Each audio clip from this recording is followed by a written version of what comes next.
Hi, it's Katrina! Soldier from Mount Vesuvius. A skeleton from Roman times found near Mount Vesuvius might be from an ancient rescue mission. Found on a beach at Herculaneum, a town that was buried in 79 AD when Mount Vesuvius erupted, the skeleton was discovered face down on a beach wearing armor decorated with precious metals. It looks like it was a soldier who was a part of a rescue mission sent by Pliny the Elder to help people evacuate. The silver and gold gave a bit of a clue to the soldier's rank, but Herculaneum didn't have a large military force. Artifacts found with the skeleton included a bag of carpentry tools and gold and silver coins, adding more to the mystery. The soldier wasn't the only skeleton that was found. Near the remains of a boat that may have been used by the Roman military, additional bodies were positioned in a way that seemed as though they were heading toward the town instead of fleeing from it. This adds more evidence to the theory that the man was part of a rescue team, as most villagers would have been trying to get away from the devastation. Some scholars believe the skeleton may have belonged to a member of the Praetorian Guard, who were part of a fleet that was the largest in the Mediterranean. Either way, the positioning of the body shows that even during this terrifying event, there are still heroes who tried to rescue the doomed people of the ancient village. Decapitated Mummy. A 4,000-year-old mummy is helping to solve a 100-year-old mystery. Back in 1915, archaeologists found a strange decapitated head on top of a coffin inside of an Egyptian tomb. But who was it? Whose head was this? The tomb had already been robbed by the time archaeologists got there, and the looters had set the tomb on fire to try to cover their tracks. The tomb belonged to a governor from the Egyptian Middle Kingdom named Jehuti-Nacht, or something like that.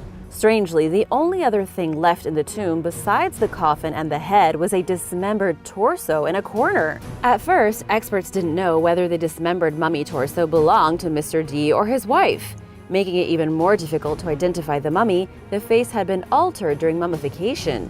A number of bones had been removed from the jaw and cheek, which experts believe was to allow the deceased to eat more easily in the afterlife. In order to identify the remains, experts had to rely on DNA, which wasn't exactly easy considering how long the head and body had been degrading inside the tomb. I mean, it had been over 4,000 years. DNA analysis is not always easy, and as Live Science reports, getting DNA from ancient Egyptian mummies after centuries in hot DNA-degrading environments had never been achieved before. But leave it to FBI forensic scientists, who drilled into one of the mummy's molars to get some tooth dust, and they were able to identify that it was a male, so it was most likely from the governor and not his wife. But that doesn't mean the identity of the deceased was as clear-cut as you might think.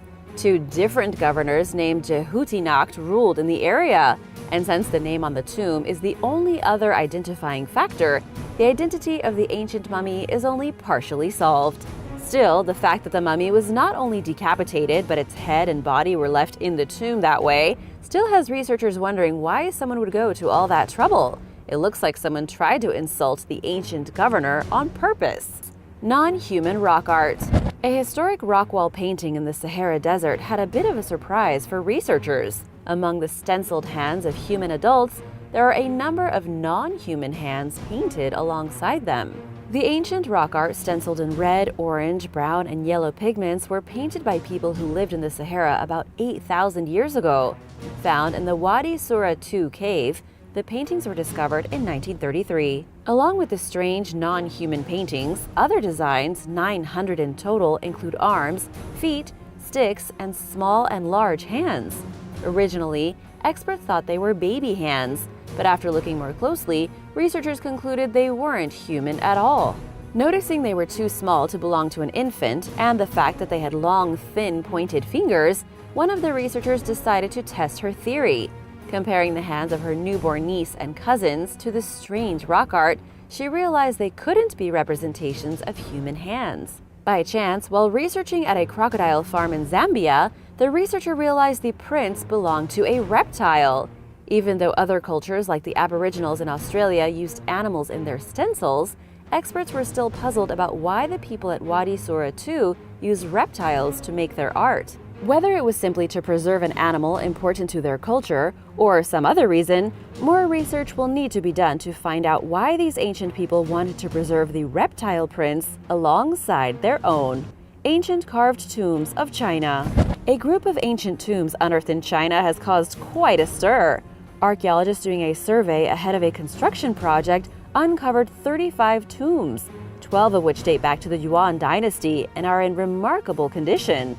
Many of the tombs had already been looted long ago, but the tombs cover a wide range of Chinese history, helping archaeologists learn more about burial customs and ancient cultural practices. The Yuan dynasty ruled from 1271 to 1368, and tombs from this period are extremely rare. Some of them have clear writing and dates that tell us about who is lying within. Many of the tombs belong to the Guo family. Inside, experts found more than 60 shards of ceramics and pottery, as well as bronze mirrors, copper coins, and other archaeological objects. The Great Yuan dynasty was established by Kublai Khan, grandson of Genghis Khan and a ruler of the Mongol Empire for over 30 years. The first Yuan emperor, he ruled until his death in 1294, but the Yuan dynasty continued on as a way to legitimize Mongol rule and integrate the Mongols with the Chinese. According to ancient origins, the Yuan are famous for their knowledge of math, weapons, and use of paper currency. Some other amazing things found at Jinan were the large stone and brick tombs covered with murals.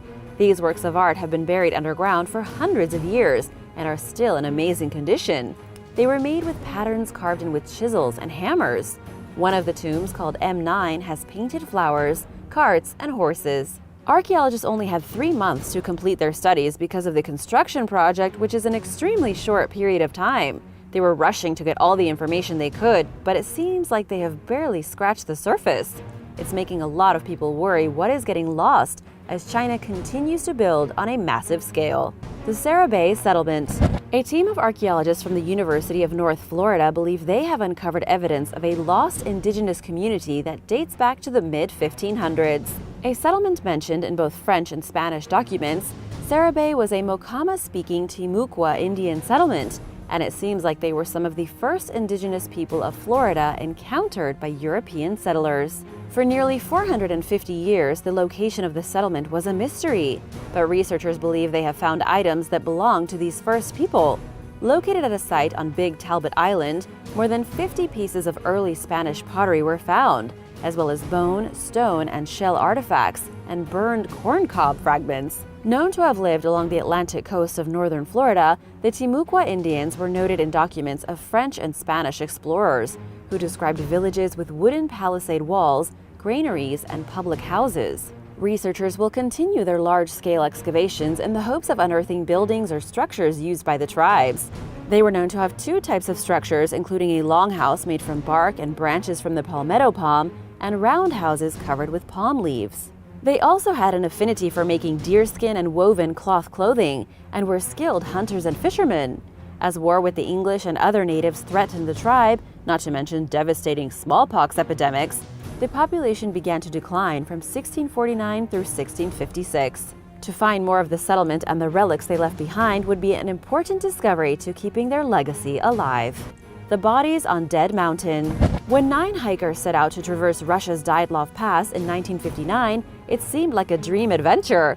But that dream turned into a nightmare and later into a mystery that would go on for years. The 7 men and 2 women had set out toward a peak called Dead Mountain and pitched their tents at the base of a small slope when they were hit by an intense blizzard. The temperature dropped to minus 19 degrees Fahrenheit, and the hikers never checked in to their next stop. A search party was sent out, and it took them a month to start finding the remains of the group. But something seemed strange about the incident. When the bodies were located, many of them were in a strange position, with some partially dressed, only wearing socks and long underwear. Some had broken bones and cracked skulls. Others were missing their eyes, and another was missing her tongue. While investigators chalked some of the injuries up to hungry wildlife, many believe something very sinister happened here. There were rumors that some of the remains had turned orange, perhaps from a mysterious chemical weapon, and the tent found buried in the snow was slashed open from the inside out. The official cause of death was hypothermia, but for years most people were not happy with this explanation.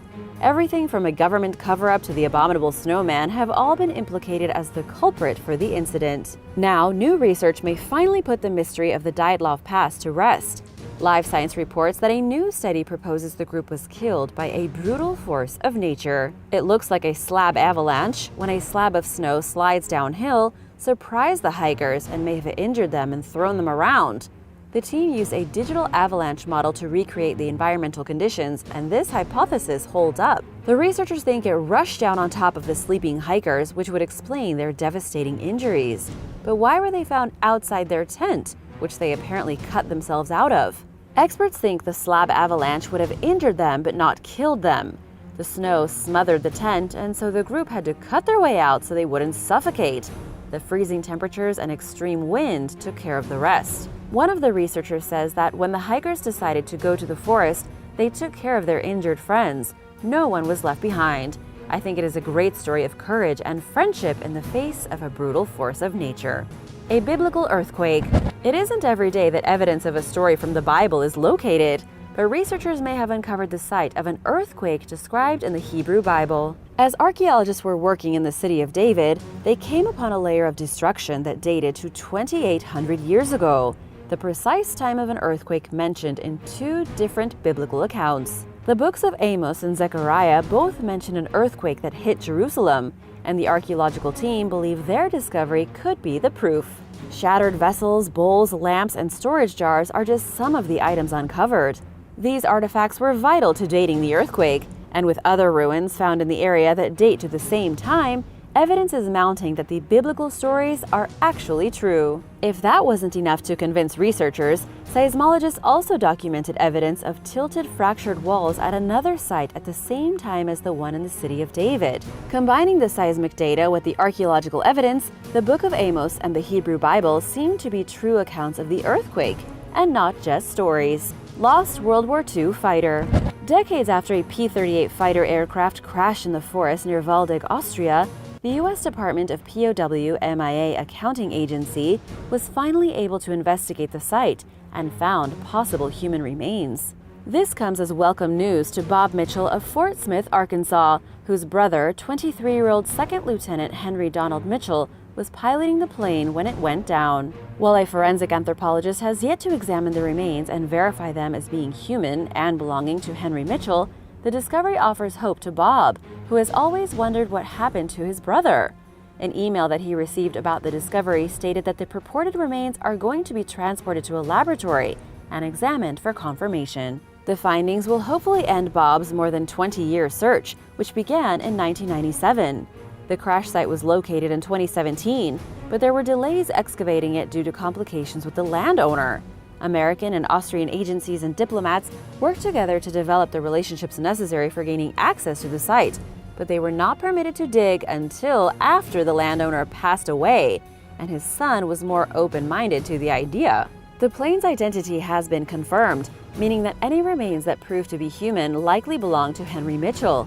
For a long time, Bob found it difficult to believe that his brother went down with the plane, especially since Henry's fellow soldiers didn't see the aircraft crash, leaving them with a lingering hope that the pilot had somehow survived, and theorizing that he was perhaps taken prisoner. But the plain and simple truth was that nobody had any way of knowing exactly what happened until now, and hopefully the forensic examination provides the answers that Bob is looking for. Hand-urn burials. Excavations in China are revealing some large-scale subterranean dwellings and many tombs. Scattered across a site in Hebei, in 2016, archaeologists found 113 ancient tombs with burial urns inside, leaving the landscape full of holes as archaeologists uncovered one after the other. If you have trypophobia, you might not really like this picture. Dating back to the country's period of the Warring States, which lasted from 475 to 221 BC, the urns were found among the ruins of the ancient fortress city of Fujicheng. 107 of the burials contained urns for children, while 6 were for adults, all of whom are believed to be regular people, not nobles or government officials. All of the remains were buried using a method called urn burial, which is when the bodies are wrapped using 2 to 3 large clay containers. A small hole was drilled into each urn to let the deceased person's soul come and go as it pleases. Researchers hope that ongoing excavations will teach them more about the Western Han Dynasty's burial customs. The discovery is surprising because experts previously thought that urn burials were only practiced on children. Now they believe there may be even more adult urn burials waiting to be found. Cave statues. While exploring a dark cave in Ukraine recently, an explorer captured footage of an array of mythical statues, including a Minotaur and a Grim Reaper. He uploaded footage of the shocking encounter to his YouTube channel, Fearless and Fear. Known as Optimistic Cave, the site was discovered by local missionaries in 1966. Stretching for 140 miles, it's the 5th largest cave on the planet and the world's longest gypsum labyrinth. It's believed that the missionaries sculpted the statues, but nobody knows for sure. A series of tight, winding tunnels leads to the strange collection, which can be seen as part of a 5-hour extreme guided tour. In addition to the strange sculptures, the cave is famous for its dazzling, colorful crystals, which are thought to be as much as 10 million years old. Do you want to visit this cave? I do. Let me know in the comments below.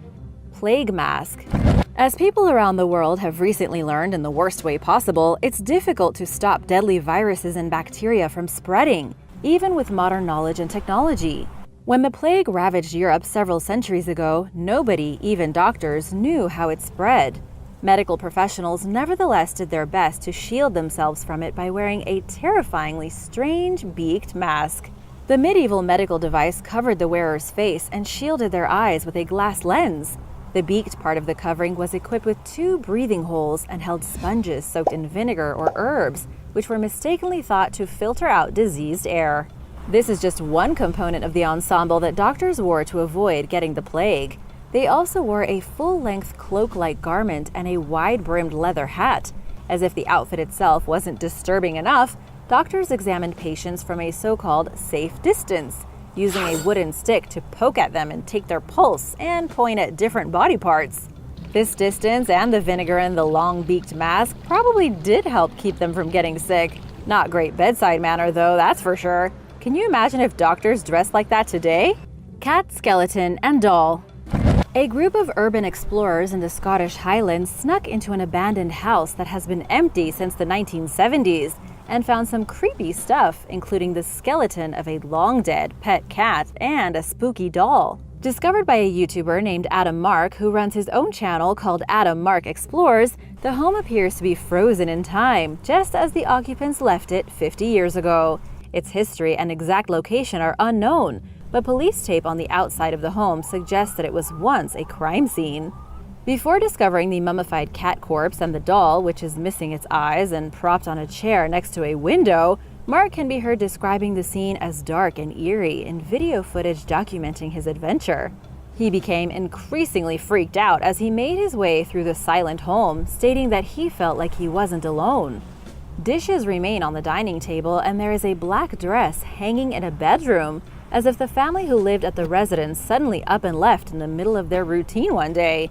Vintage furniture, an old piano, and newspapers and magazines dating back to the 1950s give the atmosphere the feel of stepping back in time. The mystery remains as to what happened to the people who owned the house, and why is there police tape? Demonic ancient jar. While excavating Neolithic farmhouses in Poland last year, archaeologists found a fragment from a 7,000-year-old jar shaped like a horned human face. Speaking with the news, Dr. Magdalena Moscal del Hoyo said that the team did not know the meaning of the figure depicted on the jar. She suggested that the artifact had a religious or spiritual connotation. Similar objects have been found further to the south, but this was the first of its kind ever found in Poland, leading experts to believe that the prehistoric villagers had contact with people who lived in what is now Hungary and Slovakia. The jar is made from obsidian, which was not locally sourced, further indicating that it was brought from somewhere far away. The people who lived at the site were from the linear pottery culture. They lived in Europe from 5500 to 4500 BC and are known for the distinctive way they decorated their pottery. The settlement contains several longhouses measuring 36 feet long and pits filled with broken ceramics and flint objects. Excavations are finally being carried out for the first time after an impending construction project threatened to destroy the site. Researchers scrambled for the funds to complete the dig and are just now learning about what life was like for the linear pottery people who lived in the region. Whether the ongoing project will uncover the meaning behind the demonic-looking jar remains to be seen. Doomsday Message. TikTok has become a popular place for people to broadcast creepy discoveries inside their homes, including hidden rooms and Cold War-era bunkers. A UK-based comedian named Lou recently uploaded footage of a doomsday message scrawled beneath layers of wallpaper in her 150-year-old house. She had been scraping the wallpaper when she found the writing, which says September 10th, Doomsday. The homeowner admittedly doesn't scare easily, mentioning in the video that she doesn't mind hauntings and eerie cellars and cupboards. But she found the doomsday message to be particularly disturbing, especially since September 10th happens to be her birthday. Lou tried researching the date's possible significance but couldn't find any information. Her bizarre discovery came at around the same time another homeowner named Carl Murphy found a poem written on the wall of his daughter's bedroom. Murphy was remodeling the room in his Lancashire home when he found the message, which reads, "I am here, you are there, separated by time alone. What's it like in the future, or am I the past? The only answer to that, you are my future, I am your past. I wish you good day, 1975, Eileen Walmsley." In this case, the property owner had better luck tracking down the source and inspiration for the cryptic writing on the wall. He found the woman who wrote the poem, and she was reportedly very happy that someone finally discovered it nearly 50 years after she put it there. Have you discovered any creepy writing in your home? Let me know in the comments below. Chicken bone curse. In 2006, archaeologists unearthed a ceramic jar covered with inscriptions from the Agora of Athens in Greece. Inside, they found the bones of a dismembered chicken. Dating back to 300 BC, around 2 decades after the death of Alexander the Great, the jar was created during a time of chaos within the empire, when several factions competed for control over Athens. For years, researchers have tried to understand the significance of the bizarre discovery. A recently published study concluded that the chicken bones may have been used for performing a curse 2,321 years ago. Researchers thoroughly examined the artifact and found 55 names carved into it. They believe that these are the curse's intended victims. Based on the inscriptions, the team concluded that whoever wrote the message really wanted to paralyze their enemies. The jar was found near several pyres containing remnants of animal bones. Its placement may have been meant to increase the curse's effectiveness. Variations in handwriting show that 2 or more people collaborated to carry out the malicious spell. The chicken used in the dark spell was no more than 7 months old when it died. Speaking with the Daily Mail, the paper's author, Jessica Lamont, explained that the bird's young age may symbolize the helplessness and inability to protect itself that the people behind the curse wanted to transfer to their victims. The chicken was decapitated, indicating that the person wanted everyone on the list to become paralyzed. A large iron nail driven through the vessel is characteristic of Athenian curses. Lamont believes that the curse may have been judicial in nature, created by people on one end of a legal battle who wished suffering upon their opponents. Because the jar was found beneath a building used by craftspeople, she thinks that it may have something to do with a workplace-related lawsuit.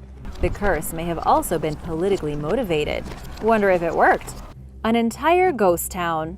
If a social media user wants to go viral, one way to do it is to film themselves exploring an abandoned place. One TikToker named Carrie Jernigan1 managed to gain over 14 million views after posting a video of the Indian Ridge Resort, an abandoned high-end neighborhood in Branson, Missouri. The deserted development is apparently well known to locals, but the rest of the world found it to be quite shocking. The clip opens with the social media user asking viewers, "Have you ever seen a subdivision full of abandoned mansions?" Located next to Table Rock Lake, the neighborhood is filled with decaying, overgrown McMansions that were part of a $1.6 million development project that was first announced in 2006. It was meant to have numerous luxurious amenities, including a large shopping mall, a marina, a hotel, a museum, and a golf course, which were never built. As scary as the failed subdivision looks, its history is steeped more in corruption and crime than anything else. I guess it depends on what you think is scary. The 2008 housing market crash and ensuing global financial crisis put construction on hold. 2 companies involved in the project were subsequently caught violating the Clean Water Act and conspiring to commit bank fraud. 5 people ended up in federal prison over their dirty deeds. The partially finished neighborhood was left as is, and even the completed homes were never used, resulting in the eyesore that remains today. Headless photo in a hidden room. Finding a secret room in your house would be a creepy enough discovery on its own. After buying a home a few years ago, a woman named Cam Mee and her husband discovered exactly that. But things got even weirder when the couple found a collection of creepy artifacts in the walls, including an old photo of a little boy in a toy car with a headless man standing casually behind him. Many social media users guessed that the headless man resulted from an exposure problem while developing the film, but they agreed that it was creepy nonetheless. One person even suggested that whoever took the photo hid it inside the wall, knowing it would scare future homeowners if they found it. Additionally, Cam Mee and her husband discovered a wrapped Christmas gift addressed to the occupant from the ex-owner, an associated student body card from a school that no longer exists, more black and white photographs, a receipt from 1948, and old letters dated to 1960. One water-damaged letter contained ominous statements, with one saying, "I'll go and no one will ever hear from me again." Cam Mee regularly updates her TikTok account as she makes new discoveries, including some jewelry and an old bond certificate she recently found under some floorboards. With encouragement from her followers, she's trying to identify who wrote the letters and left the belongings behind so long ago. Unfortunately, the county that the family lives in does not have records of the original homeowners. The search is ongoing, and Cam Mee's next step is to check old census data for leads. If you have any ideas, let her know. Ancient doll head. In 2017, some of the oldest toys in the world were found in a child's Bronze Age burial in Siberia. The grave belonged to a member of the Okunev, an ethnic group from southern Siberia that dates back to prehistoric times. Included among the finds were a doll head and an animal figurine, whose bodies were made from an organic material that had decomposed over the last 4,500 years. Measuring just a few inches tall and carved from a soft talc-based rock called soapstone, the doll head bears what archaeologist Andrei Polyakov described as carefully worked-out facial features. The animal head was carved from the antler or horn of an undetermined species. It's unclear what the object's purpose was. They were found in a commoner's grave and lack the reproductive symbolism and imagery that are often seen on grave goods found in child burials. Researchers believe that the toys did not have spiritual significance beyond being beloved possessions of the child whose grave they were found in. 2 years earlier, archaeologists found a collection of ghoulish figurines in the burial of another Okunev child. Experts believe that they are toy rattles that were meant to ward off evil spirits. These artifacts constitute the world's earliest known toy collection. Dinosaur-era egg nests. An incredibly rare discovery is revealing more hidden clues about dinosaurs. A bird-like dinosaur has just been found sitting on a nest of eggs, complete with fossilized young inside. This bird-like theropod dinosaur was an oviraptorosaur with 3-toed limbs and feathers. Dating back to the Cretaceous period over 70 million years ago, the incredible find was made in Gansu City in southern China. Dr. Shundong Bi, one of the authors of the study, says that this discovery is the first time that a non-avian dinosaur has been found on a nest of eggs with preserved embryos, all in a single specimen. The adult oviraptorosaur was preserved in a crouching position on top of at least 24 eggs with partial skeletons of the poor unhatched babies. Something happened that killed the adult while it was incubating its eggs, or maybe guarding its nest like a crocodile. Dr. Matthew Lamanna from the Carnegie Museum of Natural History says actually seeing behavior like this, where an adult dino sat on eggs that were just about to hatch from millions of years ago, is the rarest of the rare. And this is the first one to have embryos inside the eggs, indicating that this dinosaur was a caring parent that ultimately gave its life while nurturing its young. In another exciting dinosaur discovery, scientists recently announced the discovery of nests in Argentina dating back around 85 million years to the late Cretaceous period. Found on the campus of the National University of Comahue in Nequén, the 73 baby dinos would have lived alongside the dinosaurs had they ever hatched. The exciting thing is that there are students here studying geology and paleontology, and the fact that there are dinosaur fossils and even eggs on the campus allows everyone to participate. That's the best way to learn right there. The eggs were found within a 40 by 16-foot nesting area. Measuring roughly 2 inches from end to end, they are much smoother than the larger, rounder, and rougher dinosaur eggs that have been found in the region, researcher Juan Porfiri told the news. 85 million years ago, the site, known as Bajo de la Carpa, had a semi-arid climate, dunes, and small lagoons. Discoveries like this are important because they can help lead to the identification of other ancient species.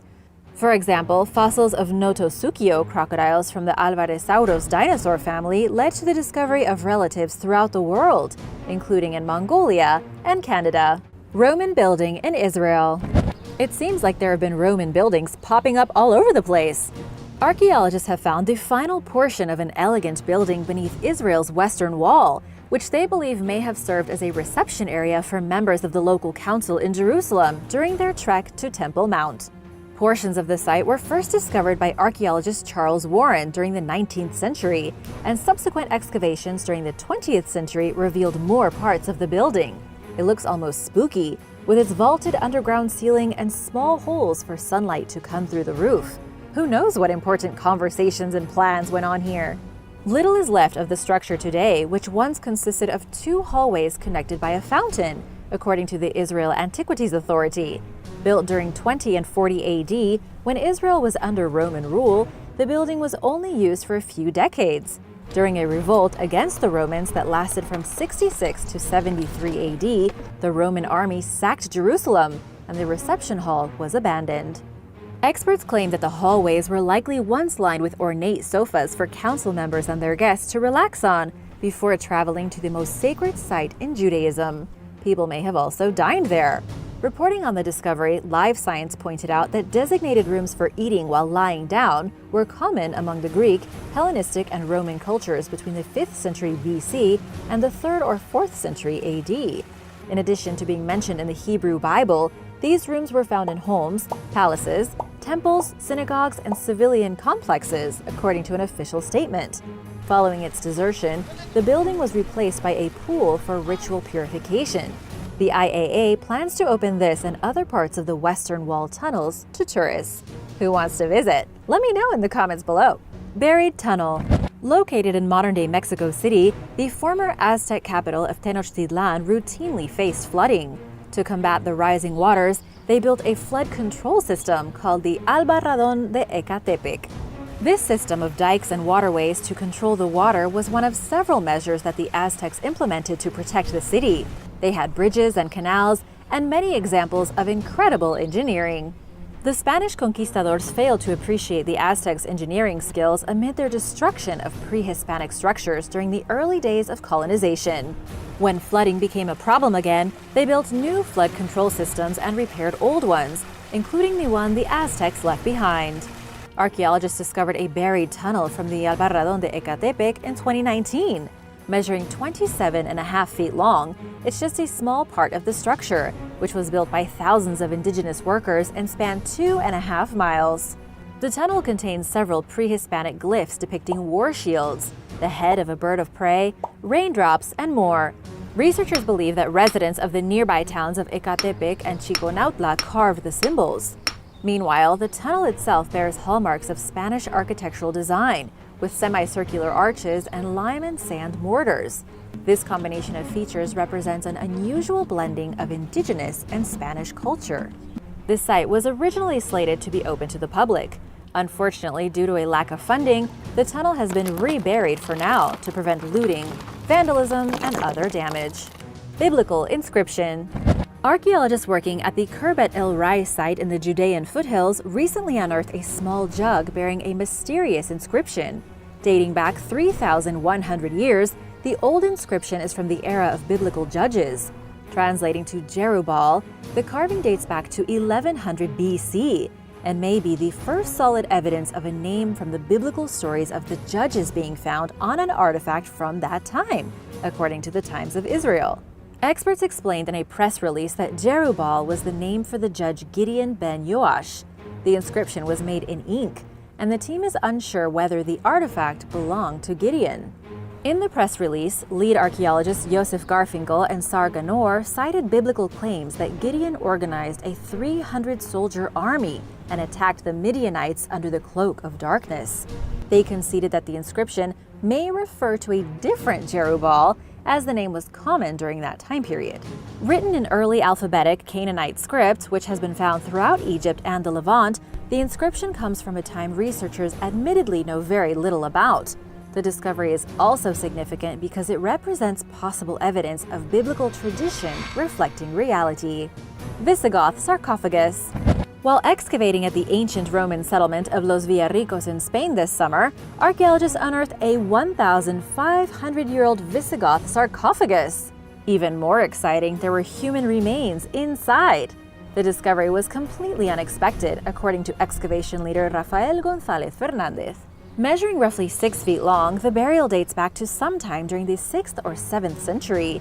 It's in remarkably good condition, featuring elaborate geometric designs, ivy leaves, and the Chi Rho sign, a common symbol of Christian artwork that represents the victory of the resurrection. For centuries, the Romans reaped the benefits of the region's natural resources, which provided them with silver, healthy crops, and raw materials like marble and sandstone. They built an olive press, mosaic floors, thermal baths, and other stunning constructions. The Visigoths were an early Germanic people who invaded Roman territories as the empire fell. Los Villarricos was largely abandoned by the early 6th century, and the remaining residents conformed to the Visigoth ways. The recently discovered sarcophagus was found in a burial ground near a semicircular building that former Roman citizens used for religious purposes. Excavations at the site are ongoing, and the sarcophagus serves as a promising reminder that there are more fascinating finds waiting to be made. Just wanted to give a big shout out to Suzanne Colquette Cook and Corrine Casper. Thanks so much for subscribing and supporting this channel. If you are new here, be sure to subscribe for more amazing discoveries. Blythe Antaglios Desert Glyphs.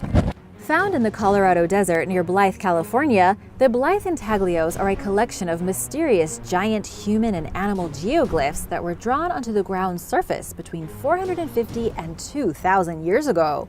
Created by either the Mojave and Quechua Native Americans, the human figures represent Mastamho, who the tribes believed was the creator of all life.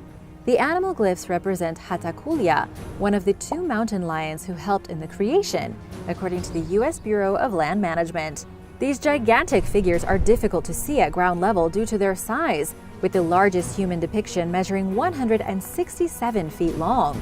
They are so difficult to notice that modern society was unaware of their presence until 1932, when a pilot named George Palmer spotted them from overhead while flying to Blythe from Las Vegas. A subsequent survey uncovered more of the shapes, but it wasn't until 1982 that they were added to the National Register of Historic Places. The Blythe Antaglios remain shrouded in mystery to this day, due partially to a lack of archaeological evidence that makes it difficult for experts to date them accurately. Their purpose is also unknown. Ancient Banquet Hall. In July 2021, Polish archaeologists working in the island nation of Cyprus discovered an ancient banquet hall that was used for eating the meat of sacrificed animals and drinking wine in honor of the gods. Dating back roughly 2,000 years, it's the first discovery of its type in the country. Found near the remains of an old temple at a place called Fabrica Hill in the ancient city of Neapaphos, the structure was used between the 2nd century BC and mid-2nd century AD. Scientists believe that both the banquet hall and temple were destroyed by an earthquake around 150. It was common to honor the gods in Roman culture throughout the Mediterranean, but experts are unsure which deities were celebrated at this site. The team hopes to find the answers through continued research at Neapaphos, where excavations have been ongoing for decades. Neapaphos was founded in the southwestern part of the island at the end of the 4th century BC, and served as the capital of Cyprus from 200 BC to 350 AD. The city fell under Egyptian Ptolemaic rule during the Hellenistic period, and thereafter changed hands to the Roman Empire. This city went through a lot. Pre-Babylonian Settlement. Discovered in the Dekar region of southern Iraq, a 4,000-year-old urban settlement is helping to shed light on some of the world's earliest civilizations. Located just 19 miles from the city of Ur, the city sat along the banks of a stream in the heart of the ancient Sumerian Empire. Artifacts found at the site include rusty arrows, remnants of stoves, and prehistoric clay camels dating to the early Iron Age, as well as the remains of a temple wall measuring 7 feet high and 13 feet wide. There is also evidence of an ancient harbor that served both river and sea vessels, as well as the first known signs of silt-based agriculture. Researcher Alexei Yankovsky-Diagonov speculated that the settlement was the capital of a state that was founded following the Babylonian civilization's decline during the 2nd millennium BC. Nicknamed the birthplace of civilization, the region contains an estimated 1,200 sites that occupied the former Mesopotamian delta. There is a lot to learn about the Babylonians and those who came before. This latest discovery is significant in helping experts better understand these early societies. First, Temple-era walls. The Bible claims that in 586 BC, during the First Temple period, the Babylonians destroyed Jerusalem's fortification wall. This narrative is now under scrutiny following the discovery of an intact portion of the wall's eastern section in the City of David National Park. The new segment connects to 2 adjacent wall sections that were discovered during the 1960s and 70s. Altogether, these portions make up a 656-foot-long continuous wall. The fortifications were built during the late 8th or early 7th century BC, but pinpointing a specific date with modern technology is proving difficult, according to the Israel Antiquities Authority. Experts are unsure whether or not the wall was built before or after the siege of the Assyrians in 701 BC. The discovery seems to clarify that the wall around Jerusalem was intended as a fortification, despite stories of it being shattered by invading forces. After successfully stopping numerous attacks, the wall was broken down by the Babylonians. But the evidence shows that they did not destroy the structure in its entirety, nor did they need to. Instead, the Babylonians destroyed enough of the wall to make it difficult to rebuild. Archaeologists discovered an array of other fascinating artifacts nearby, including broken storage jars bearing rosette-stamped handles, characteristic of the Kingdom of Judah's final years, and a personalized clay-stamped seal impression called a bulla. Neolithic Site. Archaeologists working in northwestern Turkey have uncovered the remains of several humans and a 3-holed musical instrument dating back around 8,500 years. Residents summoned experts to the site after finding ancient ceramic fragments in the yard of their apartment complex. Altogether, the team found 11 human skeletons. Ancient grains recovered at the site, including wheat, lentils, and barley, point toward the prehistoric settlers' agricultural lifestyle. Researchers believe that they may have also raised livestock. Why not? The site likely represents one of the earliest human settlements in Western Anatolia. Communities like this arrived in the region around 9,000 years ago and stuck around for roughly 1,000 years, according to excavation leader Erkan Fidan. The skeletons will be further analyzed in hopes of determining their gender, age at death, any diseases they may have suffered from, and what they ate. Once the artifacts are thoroughly researched and restored, they will be displayed at the local archaeology museum. A monk's murder.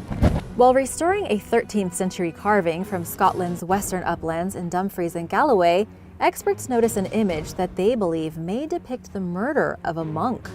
Found at the site of a former abbey called Dundrennan Abbey, the artwork depicts a male figure donning a monastic habit and holding an abbot's staff or crozier with a dagger lodged in his chest. His right hand is placed on his chest, and the crozier is across his body in an apparent display of status. Situated near the victim's feet is a smaller figure with a gash below his waist, which appears to show his entrails falling out of his body. The engraving was likely placed on a tomb chest, according to archaeologist Adrian Cox, who further explained that the smaller figure may represent the monk's killer. Cox described the scene as significant, noting that it depicts the monk as triumphant over his assailant in perpetuity, despite the man having died at the person's hands. Founded in the 12th century, the abbey that once stood at the site was home to Cistercian monks for over 400 years, before it fell into disuse during the 16th century amid the Protestant Reformation. Its identity is unknown, and historical records of the monastic life there are conspicuously lacking, leaving researchers little to work with in terms of learning about the abbey's past. According to an Italian merchant's late 13th century account, the site housed one of Scotland's best wool production facilities and also contained a stable and orchard. Legend holds that Mary, Queen of Scots, sought refuge at Dundrennan and spent her final night there in the Commendator's Lodge before traveling back to England in 1568. Today, what's left of the abbey stands in ruins as archaeologists work to better understand its past. The Lost Battlefield. The Second World War really reached the ends of the earth, with battles and skirmishes all over the world. far from where the first spark began when Germany invaded Poland. In 2010, researchers discovered the site of the largest battle between Australian and Japanese forces, which took place in the jungle of Papua New Guinea. It was known as the Lost Battlefield because no records existed of where it took place. Former Army captain and expert hiker Brian Freeman was with local guides who took him to the village of Aorta Creek, on a plateau about half a mile west of the village in the Owen Stanley mountain range, were the remains of soldiers. It is an extremely difficult site to get to because it lies in the middle of the hunting grounds of the local Alola tribe. The tribe avoids the 600 square meter area because they believe it is cursed, haunted by the men who lost their lives. This means that the site has remained untouched since 1942, covered over by the jungle. Captain Freeman said it was as if time stood still. He went back with other researchers and they found ammunition coming out of a rifle that was dropped on the ground.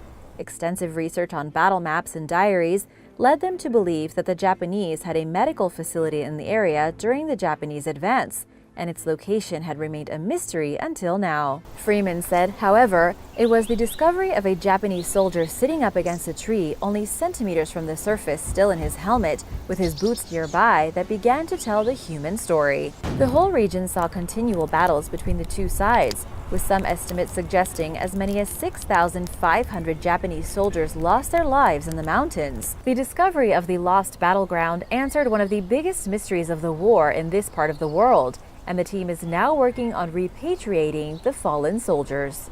Plane frozen in ice. During World War II, hundreds of U.S. aircraft flew over Greenland on their way to Europe to provide equipment and support to allies known as Operation Bolero. Planes would fly from the U.S. to England using a chain of secret air bases in Greenland and Iceland known as the Snowball Route.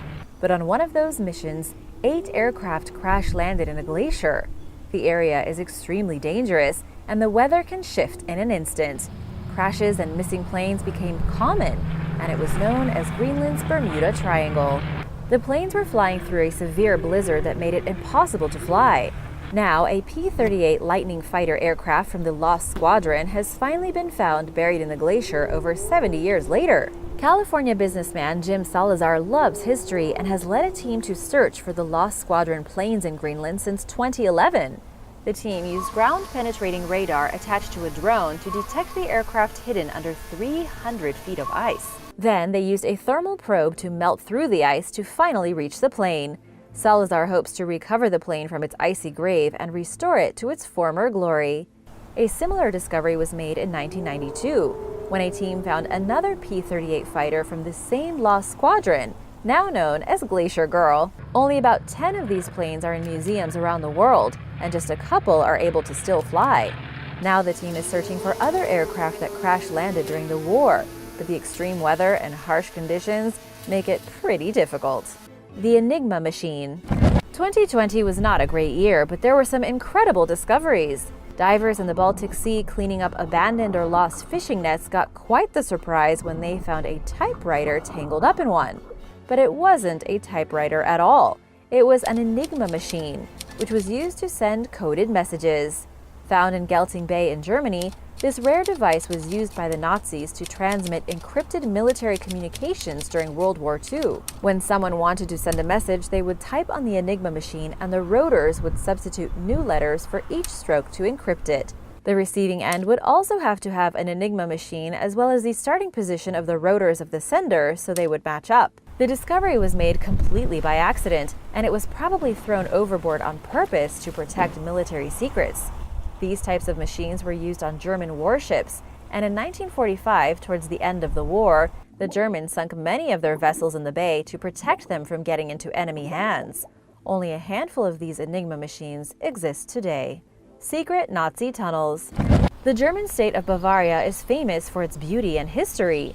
It is also home to hundreds of underground tunnels that lead to nowhere, known as Erdstalls, which means place under the earth. There is no historical record of these tunnels or archaeological material, but it's believed they were built around the Middle Ages. During the World Wars, it's believed the Nazis used these tunnels as well as building more. Deep in the mountains of Bavaria, there is a doorway on the side of a mountain. The thick steel door is not marked on any tourist map, and it is not somewhere people should go.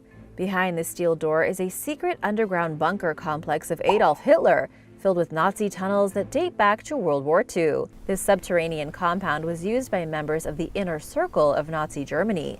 There are at least 4 miles of tunnels, dozens of bunkers and hidden rooms, and an entire village above ground that was meant to be a relaxing vacation spot for members of the Nazi government. Hitler and his followers loved coming to Bavaria, and it was in his country home here that he made major moves, like deciding to invade Austria and Czechoslovakia. The town grew above and below the ground, and the elite came to party and plan. The hidden underground complex was bombed in April of 1945 by the Royal Air Force. Then the U.S. Army took over until 1952, when they handed it back to the Germans under the condition that they were not allowed to use it. Today, the ruins of the bunker are still there, but it is sort of a dark secret. HIJMS Musashi. After an 8-year search, the largest battleship from World War II has finally been found. The beast was the Japanese ship the Musashi. It was large and deadly and the most heavily armed ship of its time. Launched in 1940, it also had a twin called the Yamato. It was such a beast that in 1944, when U.S. warplanes swarmed around it during the Battle of the Sibuyan Sea, it took more than 4 hours and 25 direct torpedo hits before the ship began to sink in the waters near the Philippines. Microsoft co-founder Paul Allen and a team of researchers finally discovered the wreck after years of searching nearly 4,000 feet underwater. Images beamed back by the submersibles revealed the unmistakable shape of the ship. The main gun was clearly visible, which was the most powerful naval cannon of the time. It weighed 270 tons, and its operators had to hide in a shelter before firing it. During its final battle, it fired once before they were able to take cover, which resulted in a number of personnel being thrown over the side of the ship. An unmanned vehicle revealed the massive rusted body of the ship where you can see the damage of the torpedoes. The bow was warped and there were multiple hits around all of the main armaments. The remains are really a testament to the power, danger, and loss suffered by all sides during the war.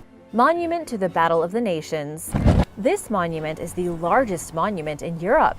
It has gone through a lot over the years, and its meaning has also changed, but it remains a testament to those lost in battle. In October 1813, Napoleon Bonaparte and his allies fought against Russian, Prussian, Austrian, and Swedish forces in a bloody fight known as the Battle of the Nations in Leipzig, Germany. Over 600,000 soldiers fought in the skirmish, and the famous French emperor suffered a severe defeat which would change the history of Europe forever. The construction of the longer and scarier name of the Volker Schlachtdenkmal was decades in the making when it broke ground in 1898 at the battle site. It was completed 15 years later in 1913. The gigantic structure is 300 feet tall, and since it commemorated Napoleon's defeat, it became a symbol of German pride that would come into play in the future as well. At the front entrance, there is a battle relief with a sculpture of Saint Michael the Archangel, representing God's support for Germany. At the top of the building are 12 warrior statues known as the Guardians of Freedom, measuring over 42 feet tall, made up of 37 granite blocks. Inside, there are 8 statues of medieval knights representing fallen soldiers, as well as numerous other sculptures known as the Guards of the Dead. The second floor features 4 more gigantic statues measuring 31 feet tall. During World War II, the site became strongly associated with German nationalism, so much so that when the war drew to an end, 150 Nazi soldiers made their last stand there as American forces approached. The memorial is one of few sites connected to Nazi ideology that the Soviet Union did not destroy when East Germany came under its control after the war ended, because it was seen as a way to forge ties between Russia and Germany. After all, they fought together against Napoleon. While it continues to symbolize neo-Nazi ideology for many, the monument still stands and is open to visitors today. 5 sunken submarines. An ocean explorer has discovered the wrecks of sunken submarines dating back to World War II, finally giving families closure and peace. Since 2010, ocean explorer Tim Taylor and his crew have discovered 7 previously undetected sunken vessels in total, including 5 that disappeared during the Second World War. Taylor says it was like searching for needles in a haystack. Included among them is the USS R-12, which went down 11 miles off the Florida Keys during a training exercise. Helen Baldwin, whose father was among those who went missing, spent 70 years trying to know exactly what happened to him and the rest of the crew. For those lost at sea, There was no funeral or memorial service. Nothing. 288 men on board the submarines lost their lives, and their families never got to properly grieve for them. Tim Taylor was also the son of a World War II Navy veteran and started a website for the families to be able to communicate and share information. Using underwater vehicles and drones and all kinds of other technology, Taylor and his team were able to locate the vessels, and finally, after almost 80 years, the families were able to hold a memorial service. Taylor took Helen Baldwin and her siblings to the site and showed them drone images of the wreckage. They said it was life-changing that they were finally able to pay their respects. Taylor just received the Navy Distinguished Public Service Award, which is the Navy's highest civilian award for discovering the final resting places of the lost soldiers. He told NBC that he was motivated by his desire to bring comfort and closure to surviving relatives who were left with a void from not knowing what happened to their loved ones. Go for broke. Around 33,000 Japanese Americans fought for the U.S. during World War II while facing rampant discrimination, since for many Americans, the Japanese were the enemy, even if they were from the United States. They came to be known as the Go for Broke soldiers, inspired by the motto of the all-Japanese 442nd Regimental Combat Team, which became the most decorated fighting unit in U.S. history for its size and length of service. They earned more than 18,000 awards, including 9,500 Purple Hearts, 5,200 Bronze Star medals, 588 Silver Stars, 52 Distinguished Service Crosses, 7 Distinguished Unit Citations, and 1 Congressional Medal of Honor. Their battle cry was Go for Broke, and they fought in 8 major campaigns in Europe. The regiment lost over 800 troops when they liberated 200 men from the Texan Lost Battalion that was stranded in France, surrounded by enemy fire. These brave warriors are finally receiving long overdue recognition with a commemorative postage stamp featuring U.S. Army Private First Class Shiroku Whitey Yamamoto. The photo featured in the stamp was taken at a train station in France in 1944. Even as their families were shipped off to internment camps and labeled as enemy aliens based on just being Japanese, the Go for Broke soldiers honored their commitment to the United States by putting their lives on the line. Most of these troops were Nisei, or second-generation Japanese Americans, thousands of whom served in the military intelligence service as translators, interpreters, and interrogators in the Pacific Theater. Over 1,000 Japanese women also served in the Women's Army Corps. The Go for Broke stamp comes out after a 15-year campaign called Stamp Our Story, which advocates for the recognition of Japanese American soldiers who were treated quite badly on their return to the United States. Bomb in the backyard. While gardening in her backyard in early May, a woman in Missouri noticed a rusty, mud-covered object in the ground. She took it inside, and her husband washed it off and began scraping away at it with a knife in an effort to identify what it was. The woman noticed Japanese lettering on the mysterious object and suddenly yelled at her husband to stop what he was doing because he might have a bomb in his hands.